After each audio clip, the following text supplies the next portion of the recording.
हाँ जी बच्चों, मैं हूं उनके श्रीवास्तव। आपका स्वागत है हमारे चैनल एनी क्लासेज में। बच्चों, मैं आपके सामने एसएससी-जीडी 2026 का एडीक्यूटी का जीके लाया हूं, जो कि आपके 20 क्वेश्चंस रहने वाले हैं।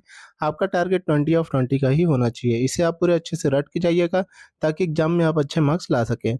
आज देखते हैं आपने कितनी तैयारी कर रखी है। ये आपका पार्ट 4 है। पार्ट 1 से 3 तक चैनल पर जा चुका है, आप वहाँ से देख सकते हैं। तो चलिए बिना देरी के हम लोग प्रश्नों की तरफ बढ़ते हैं। पहला प्रश्न है कि जनवरी 2026 में भारत के किस पड़ोसी देश ने अपना नया संविधान लागू करने की घोषणा की थी? ऑप्शन से श्रीलंका, नेपाल, म्यांमार या फिर बांग्लादेश। तो बच्चों, ये जो है बांग्लादेश ने इसका संविधान लागू करने की घोषणा की थी। ऑप्शन डी जो हमारा करेक्ट है। बांग्लादेश में 2024-25 के राजनीतिक संकट के बाद अंतरिम सरकार ने लोकतांत्रिक सुधारों के लिए एक नए संविधान का मसौदा तैयार किया है। चलिए अगले प्रश्न की तरफ बढ़ते हैं। अगला प्रश्न है कि भारतीय संविधान का कौन सा अनुच्छेद समान नागरिक संहिता यूसीसी के संबंधित है, जो हाल ही में चर्चा में रहा? ऑप्शन है अनुच्छेद 40, अनुच्छेद 44, अनुच्छेद 51 या फिर अनुच्छेद 32। तो बच्चों, ये जो है इसका आंसर जो होगा अनुच्छेद 44 होगा। ऑप्शन बी जो है हमारा करेक्ट है। चलिए अगले प्रश्न की तरफ बढ़ते हैं।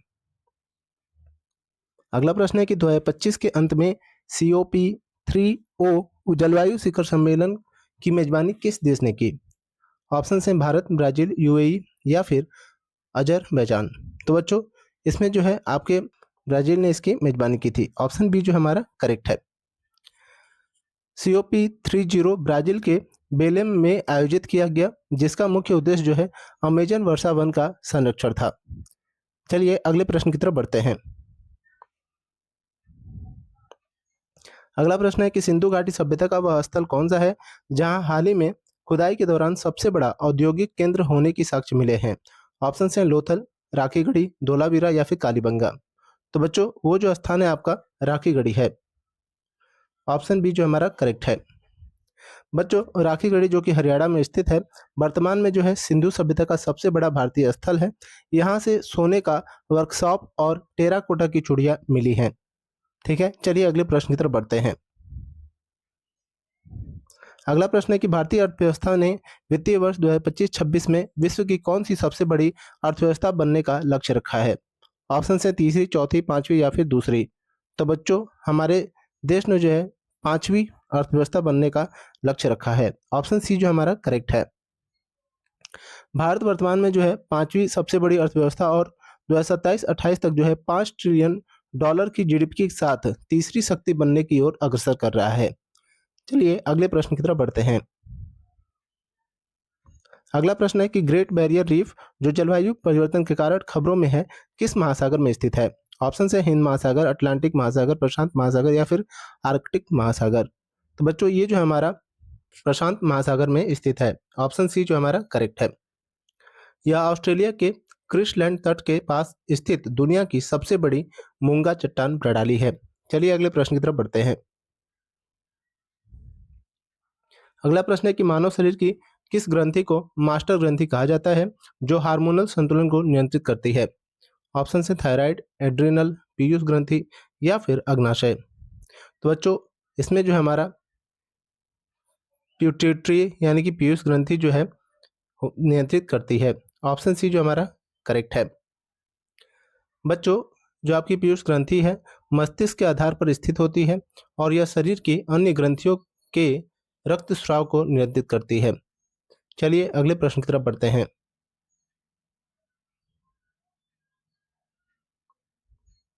अगला प्रश्न है कि आधुनिक आवर्त सारणी में तत्वों को किसके बढ़ते क्रम में व्यवस्थित किया गया है?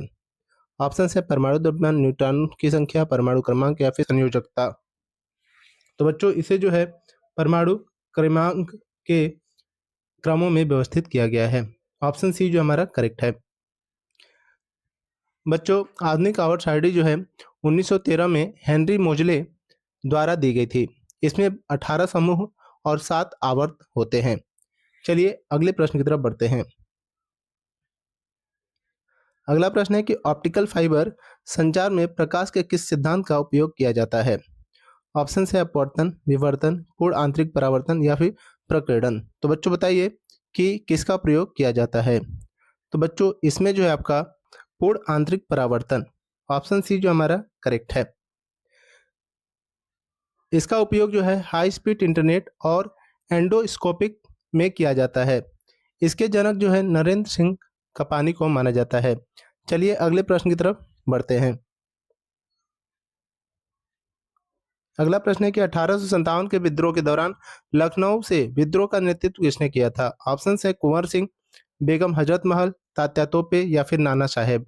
तो बच्चों लखनऊ से जो है बेगम हजरत महल जी ने विद्रोह किया था। ऑप्शन बी जो है हमारा करेक्ट है। बेगम हजरत महल को महक परिक भी कहा जाता था। विद्रोह के विफल होने के बाद वे नेपाल चली गई थी। चलिए अगले प्रश्न की तरफ बढ़ते हैं। अगला प्रश्न है कि योजना आयोग को बदलकर नीति आयोग किस वर्ष बनाया गया? ऑप्शन है 2014, 2015, 2016 या फिर 2017 में। तो बच्चों इसे जो है 2015 में बदला गया था। ऑप्शन बी जो हमारा करेक्ट है। नीति आयोग के जो अध्यक्ष हैं वो प्रधानमंत्री होते हैं। चलिए अगले प्रश्न की तरफ बढ़ते हैं।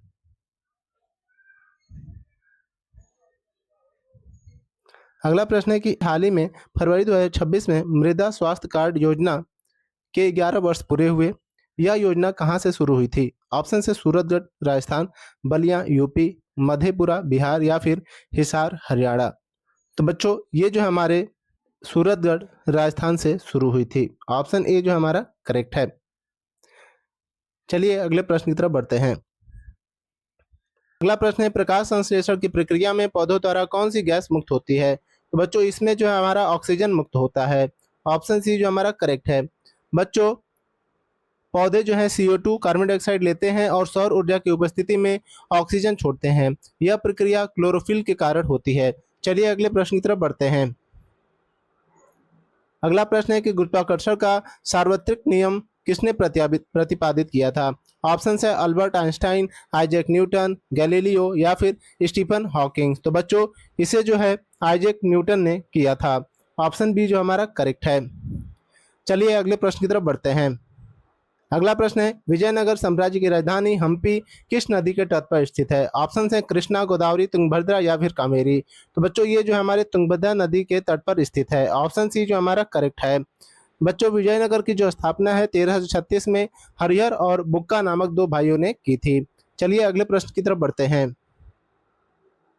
अगला प्रश्न है कि बजट 2025-26 के अनुसार राजकोषीय घाटा का लक्ष्य क्या रखा गया था? ऑप्शन है 4.4%, 5.1%, 3.0% या फिर 4%। तो बच्चों इसे जो है 4.4% रखा गया था।